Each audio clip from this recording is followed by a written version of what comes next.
இந்த சேலம் மாநகரத்தில் என்ன தலைப்பெடுக்கலாம்? எந்த நாள் இனிய நாள், அதாவது எந்த தினம் இனிய தினம்? அது குழந்தைகள் தினம் இல்லை, மகளிர் தினம் இல்லை, திருமண தினம் இல்லை, ஆசிரியர்கள் தினம், தியாகிகள் தினம், உழவர்கள் தினம், சுற்றுப்புற சூழல் தினம், முட்டாள் தினம். இத்தனை தினங்களுக்கு மேலாக எல்லா தினங்களுமே எல்லா நாளுமே நல்ல நாள் என்று இந்த தலைப்பை கொண்டு இங்கே வாதாட, வார்த்தைகளால் போராட இளம் பேச்சாளர்கள் இங்கே வந்திருக்கின்றார்கள். ராக் பெல்லர் அப்படிங்கிற ஒரு மிகப்பெரிய பணக்காரரியா அவர் ஒரு நாள் விமானத்துல பயணம் செஞ்சுட்டு இருந்தாரு. அவரை பத்தி நல்லா தெரிஞ்ச ஒரு இளைஞன் பக்கத்துல, சார் நீங்க தானே ராக் பெல்லர்? என்னங்க சார் உங்களை பத்தி நான் நிறைய படிச்சிருக்கேன், 80-85 வயசாயிருச்சு, ஏங்க சார் இன்னும் உழைச்சிட்டு இருக்கீங்க, லைஃப்பை நல்லா என்ஜாய் பண்ணலாம்ல அப்படின்னு சொன்னா, அதுக்கு ராக் பெல்லர் சொன்னாரு, தம்பி போற விமானம் ஒரு நிமிஷம் நின்னா என்ன ஆகும்னு கேட்டாரு. அதுக்கு இவன் சொன்னா, என்னங்க சார் எல்லாம் செத்து போயிடுவோம் அப்படின்னா, அதே மாதிரி என் உழைப்பை நிறுத்தி விட்டால் என் உயிர் மூச்சு நின்று விடும்னு சொன்னாங்க பாருங்க. அவருக்கு இந்த நாள் மட்டும் இல்லையா, வாழ்க்கையில எந்த நாளும் இனிய நாள் தான்யா. சார் என்ன வாழ்க்கையிலே முதல்ல முட்டாளாக்குனது யாரு தெரியுங்களா? எங்கள் அப்பா தான். நான் 4-5 வயசு பையனாக இருக்கிறப்போ கடை வீதிக்கு கூட்டிகிட்டு போனாருங்க. லாலா கடை அல்வாவை பார்த்த உடனே, அப்பா அந்த அல்வா எனக்கு வாங்கி கொடுப்பான்னு கேட்டேன். எங்கள் அப்பா சொன்னார், வேண்டாம்டா அது காரம், உன்னால் தாங்க முடியாது, நான் உனக்கு கடல உருண்டை வாங்கி தரேன்டான்னு 10 பைசாவுக்கு ஒரு கடல உருண்டையை வாங்கி கொடுத்து என்னை வீட்டுக்கு கூட்டிகிட்டு வந்தார். ஒரு அநியாயம் பாருங்கள், அன்னைக்கு சாயங்காலமே அதே அல்வா 1/2 கிலோ அல்வா வாங்கிட்டு வந்து எங்கள் அம்மா கொடுக்குறாரு சார். யாருக்கு? எங்கள் அம்மாவுக்கு.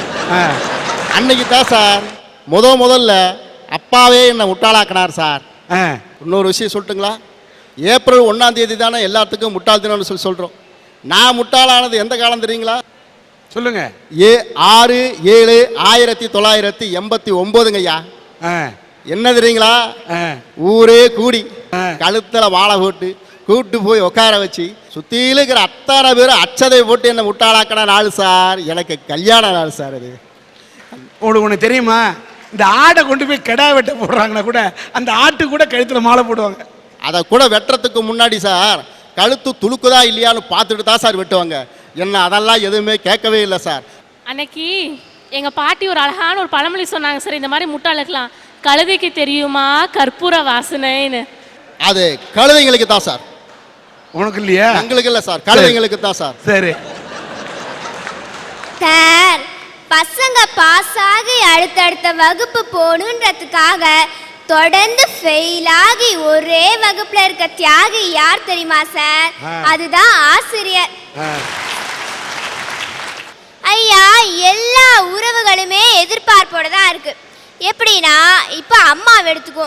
அம்மா எதுக்கு மகனுக்கு பாசத்தோட சோறு ஊட்டி படிக்க அனுப்புறா?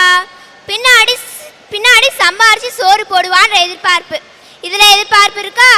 சரி, இப்போ அப்பாவை எடுத்துக்கோ. அப்பா எதுக்கு மகளை படிக்க அனுப்புறா? வயதான கடைசி காலத்துல அவ வீட்டுக்கு போய் நிம்மதியா இருக்கலான்ற எதிர்பார்ப்பு. இதுலயும் எதிர்பார்ப்பு இருக்கா? ஆனா எதிர்பார்ப்பே இல்லாத ஒரே உறவு அது ஆசிரியர் உறவு தான். அப்படிப்பட்ட ஆசிரியர்களுக்காக கொண்டாடுறாங்களே அந்த ஆசிரியர் தினம், அதுதான் எல்லா நாளோட இனிய நாள். ஐயா, மதுரையில ஜோசப்னு ஒரு பேராசிரியர் இருக்காரு. அவருக்கு வாக்கிங் போற பழக்கம் இருக்கு. அவர் என்ன பண்ணாரு, ஒரு நாள் வாக்கிங் போயிட்டு இருக்கும் போது அங்க ஒரு குப்பை தொட்டியிலேருந்து ஒரு அலற சத்தம் கேட்டுச்சு. என்ன, அங்க ஒரு ஓடி போய் பார்த்தா ஒரு குழந்தை கதறிட்டு இருக்குது, அனாதையா கிடக்குது. அந்த குழந்தையோட கையும் காலையும் நாய் பிடிச்சு கொடுத்துட்டு இருக்கிற ஐயா. அந்த நாயை துரத்தி விட்டு அந்த குழந்தைய தன்னோட கையில் எடுத்தாரு. இதே மற்றவங்களாம் அந்த குழந்தைய ஒரு அனாதை ஆசிரமத்திலேயோ போலீஸ்காரங்கத்தையோ படிச்சிருப்பாரு. அவர் அப்படி பண்ணல. அந்த குழந்தைய எடுத்துட்டு போய் மருத்துவமனைக்கு எடுத்துட்டு போய் சிகிச்சை பண்ணிட்டு தன்னோட வீட்டுக்கு எடுத்துட்டு போனார். நித்யகண்ட பூநாயசா குப்பை தொட்டியில இருந்த அந்த குழந்தைக்கு நித்யான்னு பேர் வச்சாரு. இப்ப அந்த பெண் எங்க இருக்காங்க தெரியுமா? வெளிநாட்டுல கை நிறைய சம்பளத்தோட வேலை பார்த்துட்டு இருக்காங்க. ஆனா அதே இருந்த அந்த குழந்தைய தன்னோட பிள்ளையாட்டம் வளர்த்தவங்க தன்னோட வகுப்புல படிக்கிற 50-60 மாணவர்களை எப்படி பார்ப்பாங்க? அப்படி தாய்மை இல்லத்தோட சொல்லித்தராங்க பாருங்க ஆசிரியர். அந்த ஆசிரியர் தினம் தான் என் சிறந்தது. ஐயா, இந்த உலகத்துல பருவமழை தவறலாம், ஆனா ஒரு உழவன் தன்னுடைய கடமையிலிருந்து மட்டும் தவறதே கிடையாதுங்க. அவனுக்கு இல்லாத கஷ்டமா? எவ்வளோ கஷ்டங்கள். கடமை தவறானா இன்னைக்கு ஆசிரியர் பாருங்க, இருக்கிற சம்பளம் போதாதுன்னு சொல்லிட்டு கூடுதலா சம்பளம் கேட்டு போராட்டம் நடத்துறாங்க. 33 50 மாத்துங்கன்னு சொல்லிட்டு பெண்கள் ஒரு பக்கம் போராட்டம் நடத்துறாங்க.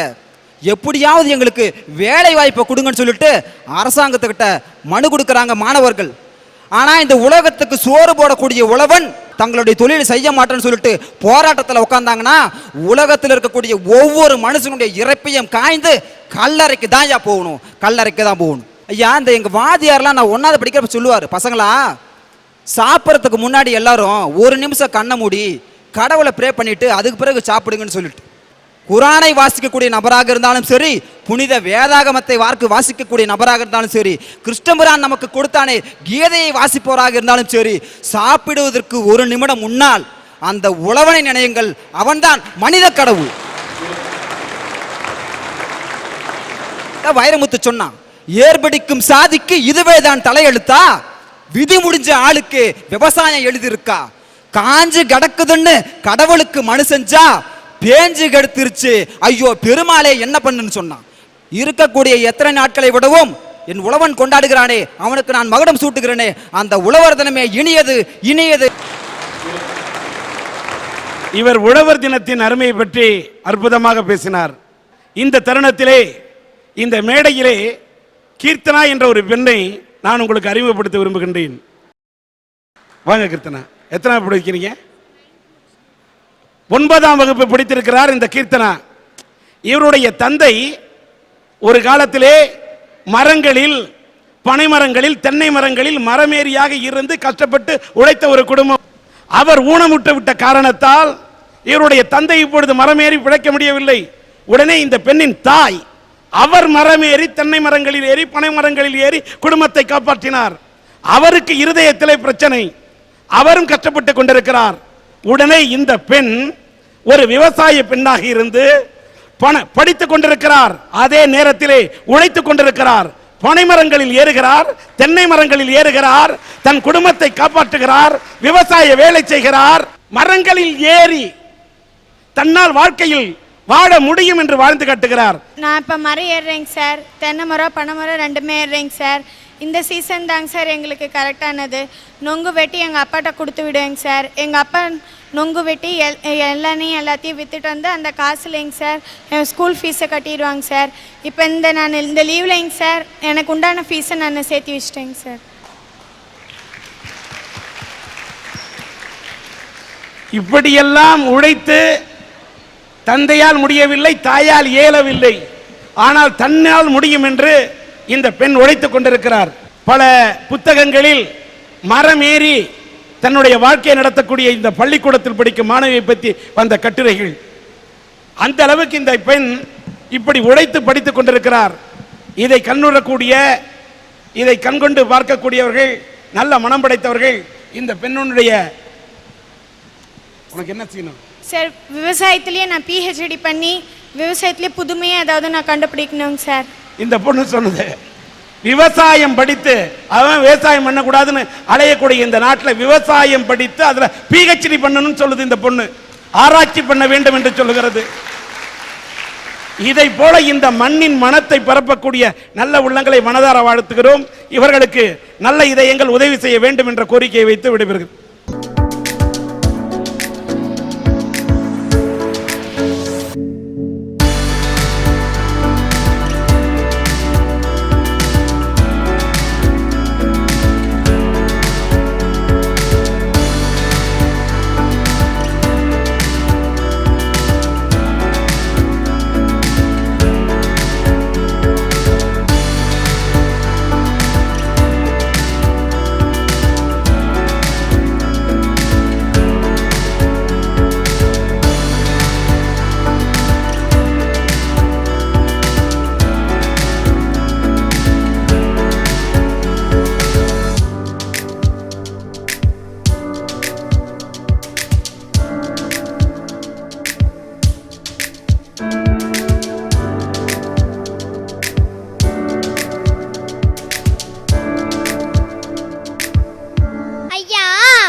சார் அதில் ஒரு லைன் வரும் பாருங்க, என்னன்னு பார்த்தீங்கன்னா, இனி வரும் காலம் இளைஞர் காலம் உன் புகழ் மேசை பாடுதே அப்படின்னு ஒரு இனிமையான லைன் வரும் சார். இதை நான் எதுக்கு பாடுறேன்னு பார்த்தீங்கன்னா, நாங்களாம் வளர்ந்து வரும் இளைஞர்கள் சார். குழந்தைகளாக இருக்கும்போது எங்களுக்கு ஒரு பிரச்சனையும் வர்றதில்லை. அதே நாங்கள் கொஞ்சம் வளர்ந்து இளைஞர்களாக மாறும்போது எதிர்கால பிரச்சனைகள் நிறைய காத்துட்டு இருக்கு சார். எப்படின்னு கேட்குறீங்களா? குழந்தைங்களா பிறக்கும்போது எல்லாமே இந்த மண்ணில் நல்லவர்களாக தான் சார் பிறக்கிறோம். அவன் நல்லவனாவதும் தீவனாவதும் இந்த சமுதாயத்தால் தான் சார்.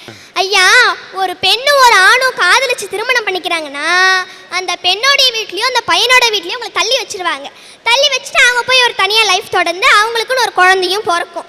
குழந்தை பிறந்ததை கேள்விப்பட்ட உடனே அந்த பொண்ணோட வீட்லேயும் அந்த பையனோட வீட்லேயும் நான் தான் முதல்ல வந்து பார்ப்பேன்னு சொல்லிட்டு அந்த குழந்தையோட பிஞ்சு முகத்தை வந்து பார்க்குறாங்க சார். எதனால? அந்த பொண்ணாலேயும் அந்த பையனாலேயுமா? இல்லை சார், அந்த குழந்தையோட கள்ள கபடமற்ற முகத்தை பார்க்க தான் சார் அந்த குடும்பம் கூட ஒன்று சேருது.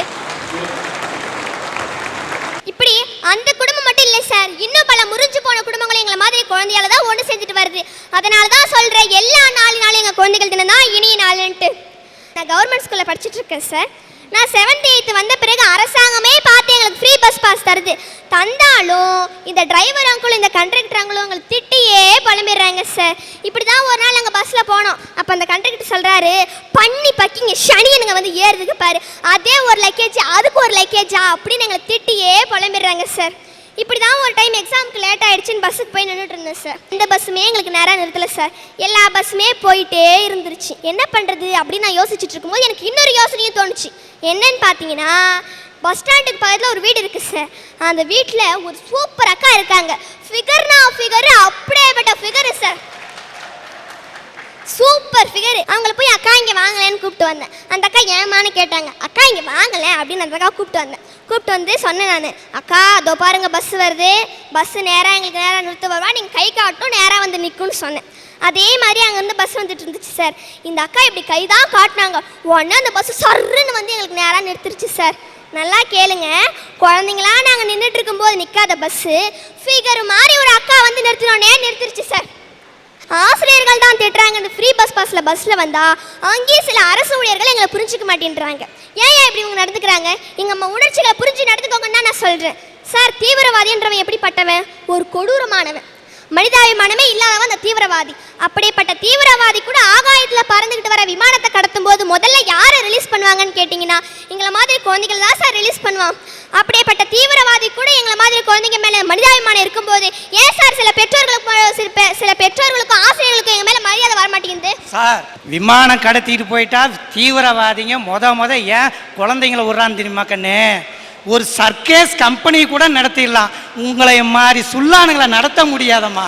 அதனாலதாம்மா விட்டு தொலைச்சிட்றா. ஐயா, நான் வந்து கள்ளக்குறிச்சியிலேருந்து வந்திருக்கேன். இங்கே கள்ளக்குறிச்சியில் நான் டிவி ப்ரோக்ராம் பண்ணிகிட்ருக்கேன் சார். அது மட்டும் இல்லாமல் இன்னும் பல ஊரில் போய் ப்ரோக்ராம் பண்ணிகிட்ருக்கேன். இதனால் எங்கள் ஊரில் எந்த ஒரு ப்ரோக்ராம் நடந்தாலும் என்னை வந்து பேச சொல்லுவாங்க சார். இப்படி தான் எங்கள் ஊருக்கு பக்கத்தில் ஒரு அனாத ஆசிரமம், அந்த அனாத ஆசிரமத்தில் ஒரு ப்ரோக்ராம்னு வந்து என்னை பேச சொன்னாங்க சார். நானும் போய் அந்த அனாத ஆசிரமத்தில் பேசினேன். அப்போ அந்த குழந்தைங்களுடைய அவல் நிலையாக பார்த்து நான் ஒரு நிமிஷம் கண்ணீரே செஞ்சுட்டேன் சார். அந்த குழந்தைங்களே என்கிட்ட ஆவலாக கேட்டுச்சிங்க, எனக்காக ஒரு பாட்டு பாடுங்கன்னு. அந்த பசங்களை மகிழ்விக்கிறபடி நான் ஒரு அழகான பாட்டு பாடினேன் சார். எப்படி தெரியுங்களா? வெயிலோடு விளையாடி, வெயிலோடு உறவாடி, வெயிலோடு மல்லு கட்டி ஆட்டம் போட்டோமே, நண்டூரோ நரியோரோ கருவேலெங்காட்டோரோ, தட்டான சுத்தி சுத்தி வட்டம் போட்டோமே, பசி வந்தா குருவி முட்டை, பந்திக்கு தேவன் சொட்ட, பறிப்போமே சோல தட்ட, புழுதிதான் நம்ம சட்ட, புழுதிதான் நம்ம சட்ட. இப்படி இனிமையா உனக்கு வாய்ஸ்ல நல்ல கட்ட. Thank you sir.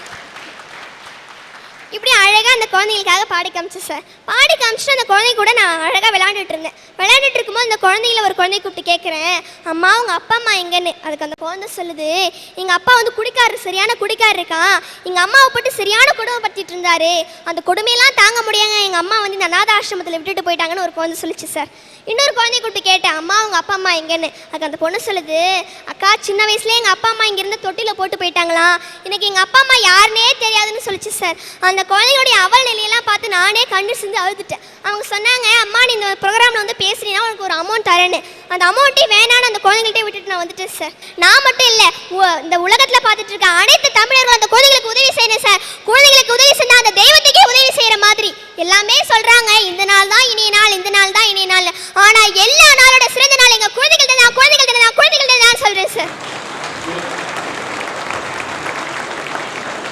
இந்த சின்னஞ்சிறு குழந்தை இந்த அளவுக்கு போடு போடுன்னு போடுது, அழகா பாடுது, ரொம்ப மகிழ்ச்சியா இருக்கு. ஆனா இப்படி மகிழ்ச்சியா இருக்கக்கூடிய இந்த நேரத்தில் இந்த மேடைக்கு வரத்துக்கு முன்னாடி 14 வயதாகிறது ஒரு குழந்தை. இது வளர்ந்து இங்கே நிற்கிறது. ஆனால் அந்த குழந்தை வளரவே இல்லை. கை குழந்தை மாதிரி இந்த குழந்தையை தூக்கிட்டு வந்தாங்க. குழந்தையோட பேர் சந்தியான்னு சொன்னாங்க. அவங்கள நான் மேடைக்கு அழைக்கிறேன். பாருங்க, கையில கை குழந்தை மாதிரி தூக்கிட்டு வராங்க. பார்க்க 1.5 அடி இருந்தாலும் இதன் வயது 14. இவள் ஒரு இலங்கை அகதி. இந்த குழந்தையின் பேர் சந்தியா.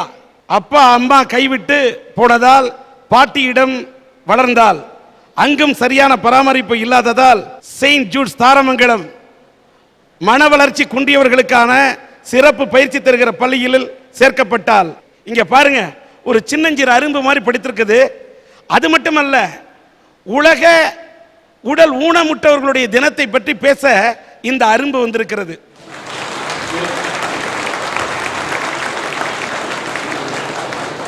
எலும்பு வளர்ச்சி இல்ல, உடல் வளர்ச்சி இல்ல, இதையும் மீறி தன்னுடைய அத்தனை வேலைகளையும் இந்த குழந்தையை கவனித்துக் கொள்கிறது. நம்ப முடியுமா? உன் பேர் என்ன? சந்தியா. சந்தியா. ஆமாங்க சார். என்ன பேசணும் நீ? பேசுமா.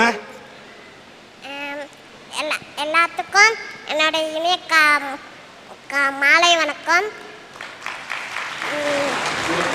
இந்த நிகழ்ச்சியில் மிக அற்புதமாக நடந்து கொண்டிருக்கும் எங்களது அன்பிற்கும் பாசத்திற்கும் உரிய திரு விஜய டி ராஜேந்திர சார் அவர்களுக்கும்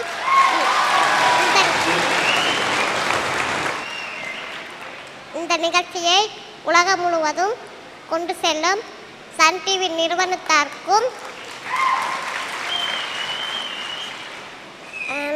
இந்த நொடியில் டிவியின் முன் அமர்ந்து அரட்டை அரங்கத்தை ரசித்துக் கொண்டிருக்கும் சன் டிவி நேயர்களுக்கும் ஊனமுற்றோர் மறுவாழ்வு மையத்தின் சார்பாக எனது அன்பு கலந்த வணக்கத்தையும் தெரிவித்துக் கொள்கிறேன்.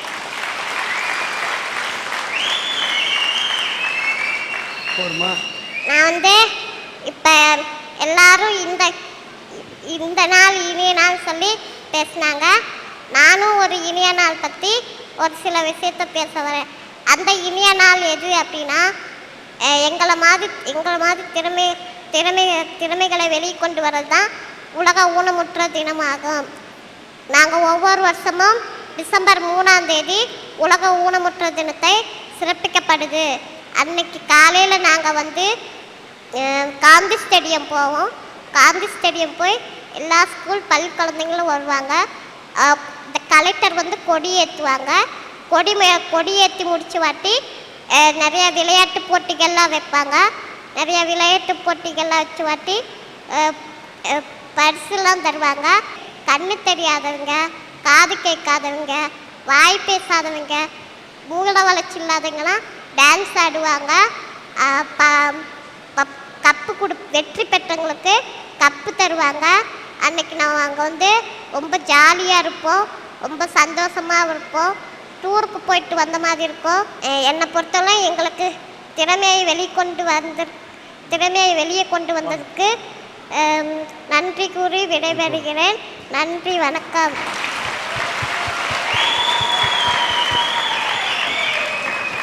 பாட்டு பாடுவேன். பாட்டு பண்ணுமா?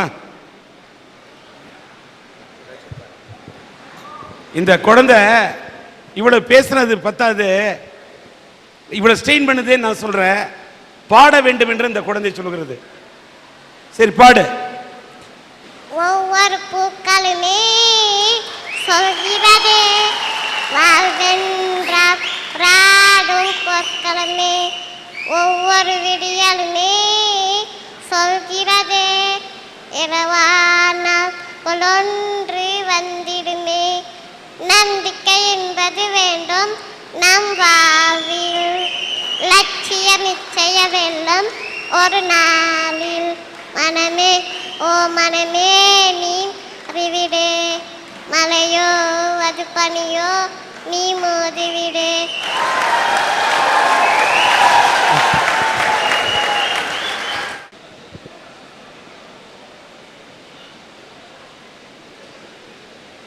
அதாவது இப்படி அப்படி வச்சுக்கோங்க, அப்படி வச்சுக்கோங்க.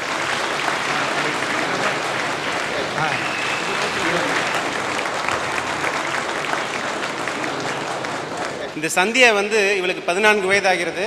இவளுக்கு வந்து பிரிட்டில் போன் டிசீஸ் அப்படிங்கிற ஒரு டிசீஸ் அஃபெக்ட் ஆகிருக்கு. பிறந்ததுலேருந்து இவளுடைய போன்ஸ் பார்த்தீங்க அப்படின்னா ஒரு கையில் இப்போ நம்ம அமுக்கணும்னா கூட அவளுடைய எலும்பு வந்து உடஞ்சிரும். பிஸ்கட் எப்படி உடையுதோ அதேமாதிரி அவளுடைய எலும்பு உடையும். அதனால் இவளை பாதுகாக்கிறதுக்குனே வந்து தனியாக 2 ஆயமாக நாங்கள் அப்பாயிண்ட் பண்ணியிருக்கிறோம். எங்களுடைய இல்லத்தில் வந்து முதல் சேர்ந்த பெண் அப்படிங்கிறத நாங்கள் பெருமை அடைகிறோம். அவர் எலும்பை தொட்டால் பிஸ்கட் உடையும் என்று அவர் சொன்னார். அந்த குழந்தையின் எலும்பு பிஸ்கட்டாக உடைகிறதோ இல்லையோ, இதை பார்க்கின்ற போது, இதை கேள்விப்படும் போது நம்முடைய இதயமெல்லாம் உடைந்து கொண்டிருக்கிறது என்பது மட்டும்தான் உண்மை.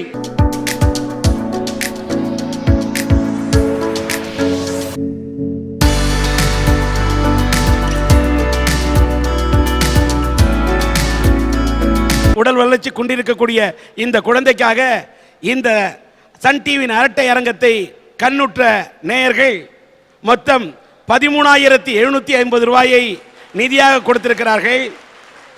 இதை தவிர வலது கை கொடுப்பது இடது கைக்கு தெரிய வேண்டாம் என்ற நிலையில் சேலம் மாநகரத்தை சார்ந்த ஒரு பெரிய தொழிலதிபர் தன்னுடைய பெயரை வெளியிட வேண்டாம், மேலும் ஒரு 25,000 ரூபாயை இந்த குழந்தைக்காக நான் நிதியாக தருகிறேன் என்று வாக்குறுதி அளித்திருக்கின்றார். மொத்தம் 38,750 ரூபாய் சந்தியாவுக்கு அளிக்கின்றோம். இதில் ஆரஞ்சு பெற்றுக்கணும். ஓகே, சேர்த்து இந்த பணத்தை இந்த குழந்தையின் பேரில் ஒரு தனியாக டெபாசிட்டாக போடுகிறோம், வைப்பு தொகையாக, வைப்பு நிதியாக வைக்கிறோம் என்று லாரன்ஸ் அவர்கள் தெரிவித்திருக்கிறார். நன்றி. ஒவ்வொரு பூக்களுமே சொல்கிறதே வாழ்வென்